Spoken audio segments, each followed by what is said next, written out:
Hello and welcome to This Week in the Middle East with me, Francis Matthew, and Eddie O'Sullivan.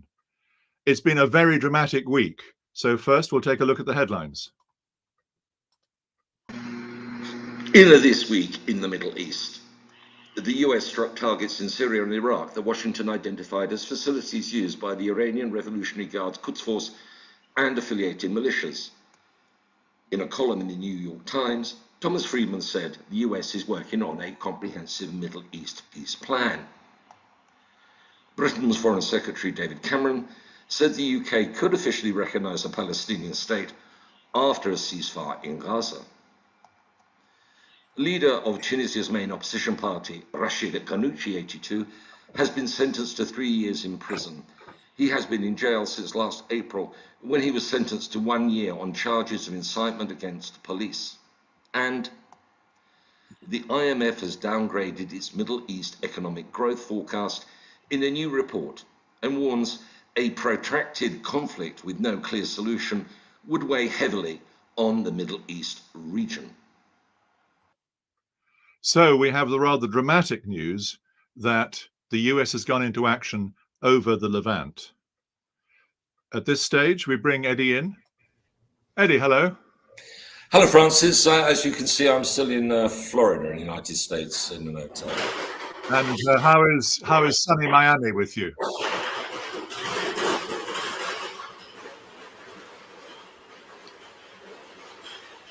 A live American voter. Yeah, very nice. Yeah, the Florida is one of the fastest growing states in the United States, third most populous state in America after California and New York. It is therefore critical in the presidential election. Ron DeSantis, a very popular Republican governor for the state, just dropped out and has backed Trump. So, and as we remember, in 2000, this was a critical, pivotal state in terms of the hanging charge. Remember that? So Florida is quite an interesting place to be because the majority of people who live in Florida now, I think it's probably the majority, were not born in Florida. They come from other parts of the United States. So they bring with them all their attitudes from other parts of the United States. And of course, there's a very high proportion of people from Latin America. So I was sitting at breakfast this morning and one of the staff was from Argentina. Some of the receptionist was from Nicaragua. They are Puerto Ricans. So it's a really extraordinary mixture here, and it could be really pivotal in the election later this year. And do they care about the Middle East? Nobody's volunteering information about it, although the opinion polls suggest it is a factor in parts of the demographic here. I think what's happening, my feeling about the matter is that basically, strange enough, now that Trump is now emerging clearly as the Republican nominee, and the Republican establishment is now backing him, which they did not do at this time in 2016. They did not back him. So I think what's going to happen is that both candidates, Biden and Trump, are actually beginning to converge. So the establishment Republicans are now backing Trump. Trump is no longer an insurgent.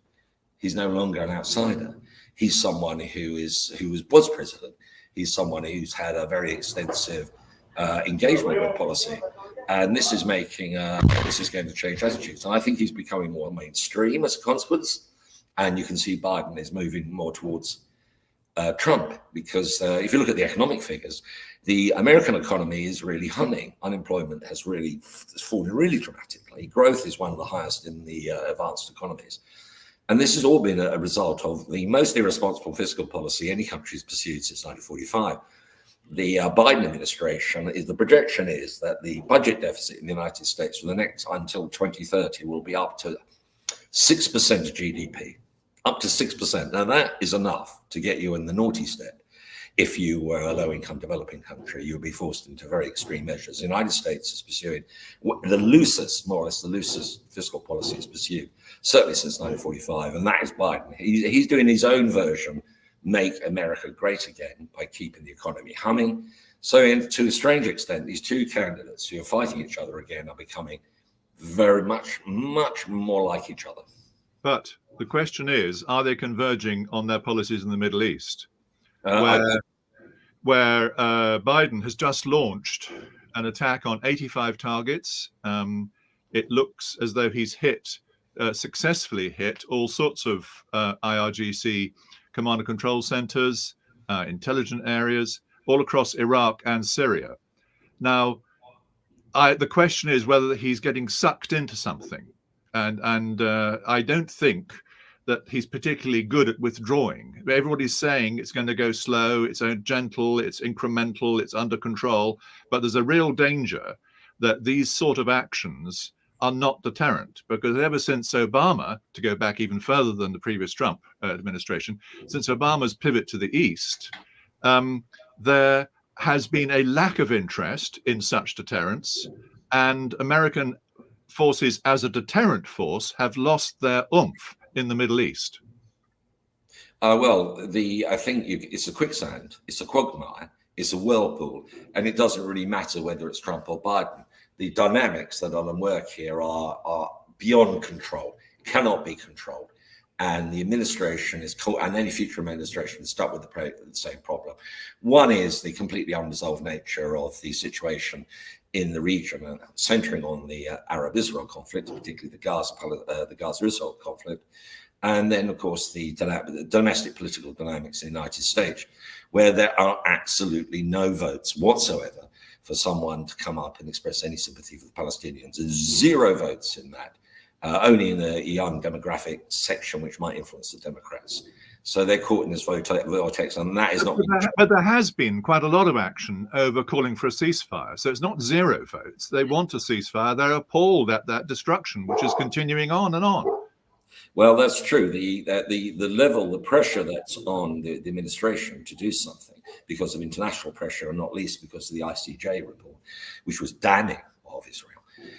They have to be seen to do something, but domestically there aren't any votes in coming out openly and saying, being unilaterally sympathetic to the Palestinians, rather than put it in the context of the shared suffering of Israelis and Palestinians. So anyway, my point is that this factor isn't going to change whatever happens in November this year.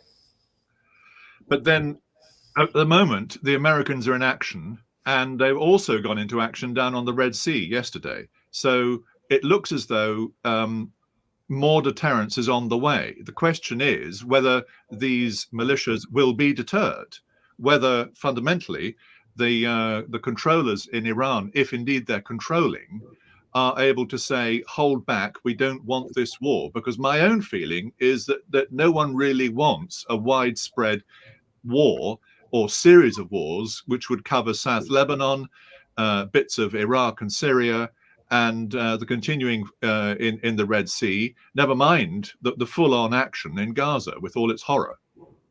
Well, that's absolutely true. But unfortunately, history suggests that because people don't want wars, it doesn't mean they don't happen. And the great example, of course, is July, August 1914 in Europe, where everybody in July started off saying there must be no European war. And it ended with tens of millions of people being killed in a 4-year carnage. So I'm not saying there's a parallel there, but wishful thinking is wishful thinking. Hoping things aren't going to get worse doesn't stop things getting worse. But I think you can see in the US measures, although, I mean, it's pretty showy. I mean, there's a lot of strikes. They're hitting a variety of targets in Yemen. They're claiming successes. Of course they would. But a lot of it is cosmetic. It is a demonstration by the United States and its a principal ally in this matter, is the United Kingdom, that they are going to prepare, they're strong, they're striking back.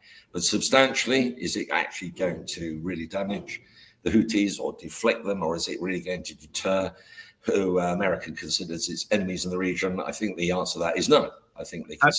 And in large part because the only way you're going to get any peace is through a political solution, wherever it is. You can't bomb your way to peace. Even if you do bomb, you then have to start talking to people in order to rebuild. Well, I think the parallel that is often cited is 1945, where both Japan and Germany were bombed into submission, completely defeated, occupied, and remade. But that is it's so exceptionally unusual, and there's no real reason to say that what's happening in Gaza and the Middle East is anywhere near that parallel. So you're right, and that's why we had this week with Thomas Friedman in the New York Times saying, the American administration is coming up with this big long-term plan to bring Middle East peace. But I think, again, I think he's encouraged to do that because I think the administration wants to be seen to have a plan, which they don't have at present. They have a reaction, not a plan. But I mean, we talk about Thomas Friedman because he is a very respected columnist, and he's also the columnist who famously got King Abdullah to talk to him about what was then called the Abdullah Plan, which was let the Gulf make peace only in return, please complete peace in the Gulf with complete return of land. And that's now that the Abdullah Plan then became the Arab Peace Initiative, which is now the official Arab League position. So one respects Thomas Friedman's history and his knowledge. What you refer to, but what he's actually said is there's three elements to what he's suggested is happening in the State Department. He suggests is happening. I don't know. He says that there's a requirement to build a resolute stand against Iran. There's a requirement to promote and recognize a Palestinian state which might be demilitarized at first. And the third element is a vastly expanded US-Saudi treaty, including military, which would include normalization with Israel. Now, all those three elements, the second two are have been in the works but not linked. And the resolute action against Iran has been a long-term position. So they're all flying around, but they're not in terms of a solid, single, coherent policy. I would say it's fanciful. The whole key about when you're looking at events, you have to say what will happen or what might happen, not what you think should happen. And I think one of the major weaknesses of this is that the suggestion that somehow you can ignore Iran. Iran has begun talking to Saudi Arabia. Iran, for the last 2 months, has held back its militias. There has not been the escalation from Hezbollah or the Hashd al-Sha'bi in Iraq that one might expect. The Houthi did break loose onto the Red Sea, but not as much as they might have done. So I think Iran has shown great restraint in this current last few months, and I think that's where the Americans have got it wrong, and Friedman's thought is a mistake. Well, I think you are going into murky waters when you say that Iran has been restrained. The critics of Iran would say quite the opposite. They say that, in fact, Hamas attack was actually largely inspired by the Iranians. Okay, well, this is difference of opinion. The main issue with here, Thomas Friedman, I think, when you're in a mess, if you're in a business or in any situation, you're in a mess and you don't know what to do about tomorrow because it's a mess. What you do, you start talking about the long-term future, and Friedman's vision is about the long-term future. What matters in the short term is they got to stop the killing of civilians. That's just got to stop. And then the immediate thing is not just the end of the occupation, but an absolutely cast-iron commitment to a Palestinian state. If they do not do that, so we've been through a few processes, and that the processes in the past, if you go back to Madrid, which I think was seminal, it always was that the Palestinian state would be, the final status would be the last thing to talk about: refugees, Jerusalem, and the final status to do with borders. In fact, what's happened now is this is coming forward. So David Cameron this week has said on behalf of the UK government, his former Prime Minister and Foreign Secretary, is that United Kingdom might recognise the Palestinian state, which is to the greatest extent that you can get without an international agreement, effectively setting up a Palestinian state. So suddenly the Palestinian statehood question is coming up the agenda. And that's the problem. That's where the problem is with all the fanciful plans that Thomas Friedman might think about and whatever the State Department is discussing. The problem comes back to Israel, and it specifically comes back to Benjamin Netanyahu's absolute refusal to even begin to consider the possibility of the Palestinian state. So this is just noise. So until it's sorted, it will continue to be noise. But this is where it all goes wrong. I mean, you can recognize a Palestinian state, and many countries have done so, in my view, correctly. They should. But what that state actually consists of is a occupied territory. It's demilitarized. It's under Israeli security control. So whether you recognize the state or not, the question is what kind of state will exist. And it's very unlikely that even if Netanyahu fails, even if Benny Gantz takes over as prime minister, even if there are so many things, even if, then it's not a long-term solution that Israel will buy into in any firm way. It's very unstable. Okay, well, we get a bit of conversation coming in from behind. You might like to mute me when I'm not talking, Francis, but we will press on. All this is just abstractions. Until there's a permanent ceasefire, until there's a cast-down commitment, nothing's going to work, which means that during a presidential election season, that isn't going to happen. But the danger is not that. The danger is that the ideas can be floated. Cameron can say what he wants, and Blinken and the State Department can have their plans, but the real events are going to be on the ground. It's going to happen in Nablus. It's going to happen in Hebron, and these are the places where things are actually going to make a difference. Okay. Absolutely, Francis. Now, we can talk. There's plenty of time to talk about the failings of American foreign policy, which become more obvious as time passes. But I think we're moving on a little bit to some of the other elements of the story and exactly what's motivating Iran. And it is an enigma. I think this is how Churchill described the Soviet Union as a riddle in an enigma and a mystery, and we're still not entirely sure what the Iranians really want, apart from the end of sanctions and for it to be readmitted as best it can be into the international community. I think Iran is playing a very clever game. I mean, I think they are much more careful than people imagine, and they are relatively successful. I disagree with you that they were behind the Hamas attack. I think Hamas, they may have given some of the kit, but Hamas planned that on there and certainly caught the Iranians on the hop. I think Iran's long-term strategy is to preserve its own entity. It's to expand its influence. It tried to find a way to do it through political like minds, but failed. And so then it found it instead through the sort of theological route and found Shiite groups. It has deliberately expanded the Sunni Shiite divide, which 20, 30 years ago was infinitely less than it is now. So they've got a fairly clear plan, and they are a very logical and very controlled country. It's a muddle between the different power centers, but it is an established muddle which goes round in circles and operates fairly clearly. So I think they're an entity that you can do a deal with. The Saudis certainly think so, and I think that there's a better chance of getting some route through there.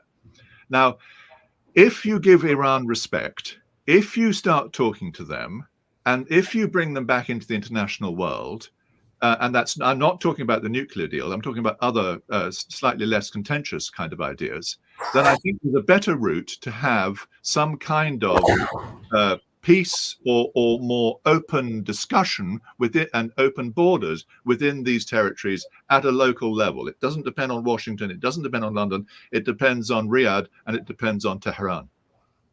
Yeah, to get to that point, however, there's a huge gap between that vision and where we are now.